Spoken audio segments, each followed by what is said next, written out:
sew an apron on her sewing machine. Men and women cheered.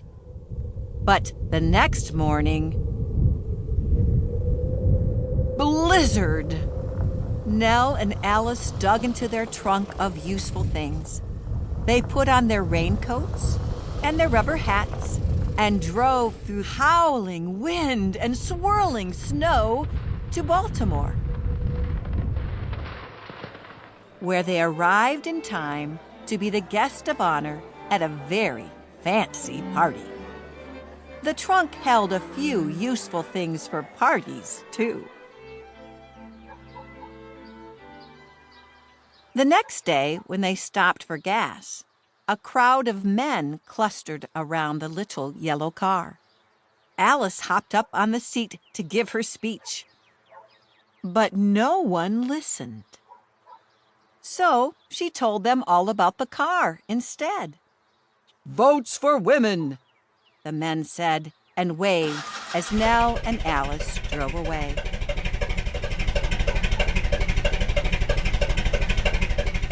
After a quick visit to Washington, D.C., they came upon the bumpiest and muddiest road yet.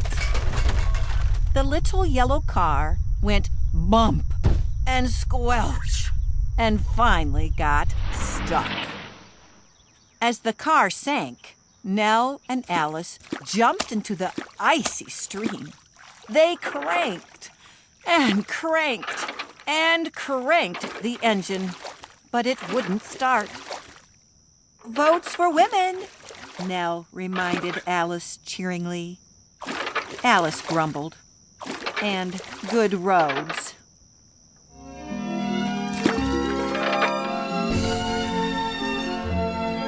In the trunk, they found a lantern and a blanket and a box of candy from their friends. They huddled, wet and shivering, under the blanket and ate candy till the sun came up, and 2 strong mules appeared to pull their car out of the mud. In Virginia, Nell and Alice passed a school, and all the children ran to see the little yellow car. They hung all over it and wouldn't let the women or the kitten go till Alice promised to send them a picture postcard from someplace extremely far away.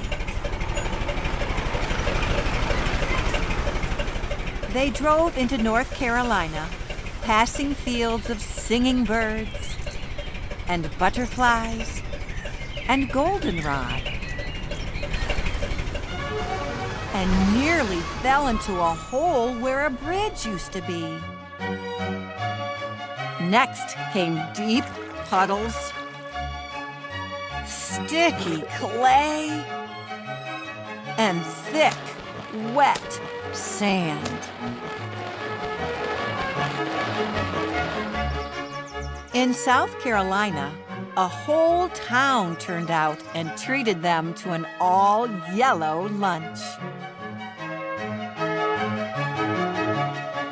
In Georgia, they joined a circus parade.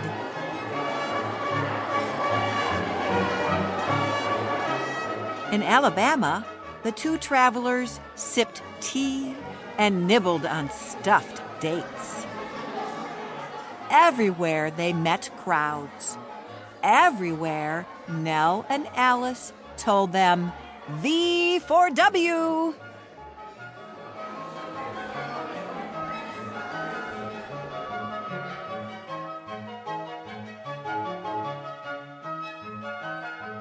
Outside Gulfport, Mississippi, the little yellow car finally found a mud puddle it couldn't cross. They sneaked the kitten onto the train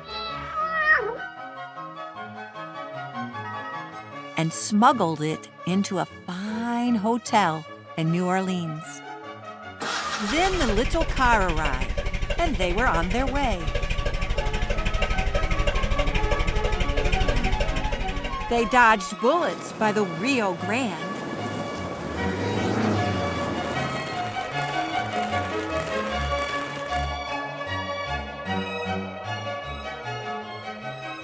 Drove on through the desert of New